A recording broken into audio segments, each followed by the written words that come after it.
शहर मध्यचे आमदार देवेंद्र कोठे यांनी विधानसभा सदस्यत्वाची शपथ घेताना मुख्यमंत्री देवेंद्र फडणवीस यांच्यासह स्वर्गीय विष्णुपंत कोठे यांच्या नावाचाही उल्लेख केला।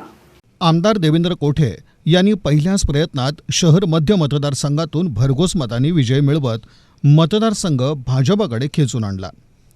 दरम्यान विधानसभा सदस्यत्वाची शपथ घेताना त्यांनी मुख्यमंत्री देवेंद्र फडणवीस यांच्यासह स्वर्गीय विष्णुपंत कोठे यांचाही नामोल्लेख केला।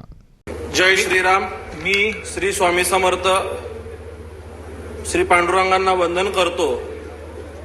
ग्रामदेवत श्री सिद्धरामेश्वर, कुलदेवत श्री मार्कंडे महामुनी, त्याचबरोबर महाराष्ट्राचे आराध्य देवत श्री छत्रपती शिवाजी महाराज, महामानव डॉक्टर बाबासाहेब आंबेडकर, सर्व महापुरुषांना वंदन करतो।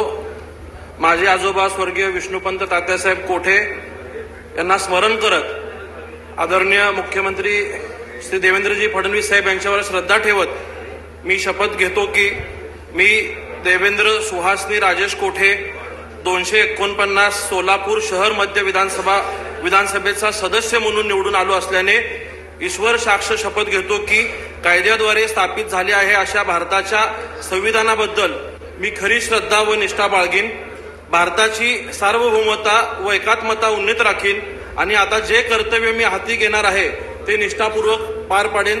धन्यवाद। जय गोमाता, भारत माता की जय, वंदे मातरम।